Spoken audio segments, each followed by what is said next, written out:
একাত্তর টিভিতে অবৈধ গ্যাস সংযোগের ওপর অনুসন্ধানী প্রতিবেদন প্রচার হওয়ার পর নড়েচড়ে বসেছে তিতাস গ্যাস কর্তৃপক্ষ। বৃহস্পতিবার রাজধানীর মিরপুর রূপনগর আবাসিক এলাকার রজনীগন্ধা ও সোনার বাংলা মার্কেটের পেছনের বস্তিতে অবৈধ গ্যাস সংযোগ বিচ্ছিন্ন করতে অভিযান চালায় তারা। অভিযানে বিচ্ছিন্ন করা হয় কয়েকশো অবৈধ গ্যাসের সংযোগ লাইন। বিস্তারিত ইমতিয়াজ সনির প্রতিবেদনে। এটা এমনি বলবো আমি এটা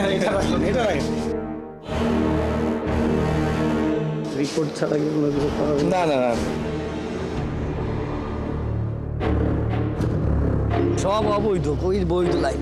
গত 23 আগস্ট রাজধানীর মিরপুর রূপনগর আবাসিক এলাকার রজনীগন্ধা ও সোনার বাংলা মার্কেটের পিছনের বস্তির ঝুঁকিপূর্ণ অবৈধ গ্যাস সংযোগ নিয়ে একটি অনুসন্ধানী প্রতিবেদন প্রচার করে একাত্তর টিভি। প্রতিবেদনটি প্রচার হওয়ার 2 সপ্তাহ পর টনক নড়ে তিতাস গ্যাস কর্তৃপক্ষের। প্রতিবেদন থেকে তথ্য নিয়ে বৃহস্পতিবার দুপুরে বস্তিতে অভিযান চালায় তিতাসের মিরপুর বিভাগের উপমহাব্যবস্থাপক মোহাম্মদ মাসুদুর রহমানের নেতৃত্বে একটি দল। অভিযানে গ্যাসের অবৈধ সংযোগ ধরতে বেগ পেতে হয়নি তিতাস কর্তৃপক্ষের। বস্তির যে ঘরেই গেছেন সেখানেই পেয়েছে ঝুঁকিপূর্ণ অবৈধ গ্যাস লাইন। অভিযানে গ্যাস সংযোগ বিচ্ছিন্ন করা হয়, জব্দ করা হয় গ্যাসের চুলা। ধন্যবাদ একাত্তর টিভিকে। বিগত কিছুদিন আগে আপনাদের একাত্তর টিভি আমাদের এই গ্যাস নিয়ে, অবৈধ গ্যাস, বিদ্যুৎ নিয়ে, পানি নিয়ে একটা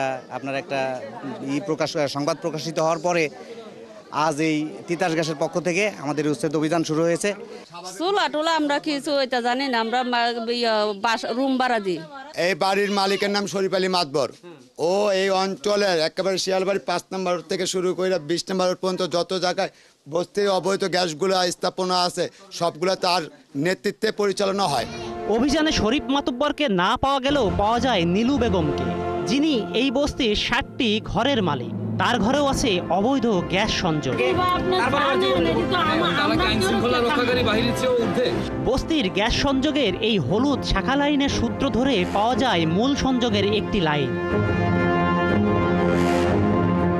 গ্যাসের এসব অবৈধ সংযোগ বিচ্ছিন্ন করতে পেরে একাত্তর টিভিকে ধন্যবাদ জানায় তিতাস কর্তৃপক্ষ। সর্বশেষ যেটা করেছে একাত্তর টিভিকে আমিও সাধুবাদ জানাচ্ছি। তারা খুব বড় একটা রিপোর্ট করেছে এবং সম্ভবত এই বস্তিটা নিয়েই করেছিল। আমরা আমাদের সোর্স দিয়ে বা আমাদের এই লোকবল দিয়ে আমরা পরে এনকোয়ারি করি এই জায়গাটা। ওই সত্যতার ভিত্তিতে আমরা জানি যে বুঝতে পারছি যে এখানে আমাদের অবৈধ হচ্ছে। তার সাথে সাথে এলাকার কিছু সচেতন জনগণ তারা আমাদের সাথে যোগাযোগ করেছে। ভাড়াটিয়া নয়, ঘর মালিকদের বিরুদ্ধে মামলা করা হবে বলেও জানান তিনি। আমরা মামলা প্রস্তুতি নিচ্ছি। আমাদের ঊর্ধ্বতন মহল থেকেও নির্দেশনা আছে। শুধু যারা অবৈধ ব্যবহার করছেন ওনার বিরুদ্ধে না, যেই মালিকের ভূমির উপরে মামলা আছে সেই ভূমি মালিকের বিরুদ্ধে আমরা মামলা করার জন্য নির্দেশনা পেয়েছি। শুধু আজই নয়, এখন থেকে নিয়মিত অবৈধ গ্যাস সংযোগ বিচ্ছিন্নের অভিযান হবে বলেও জানান তিনি। ইমতিয়াজ সনি।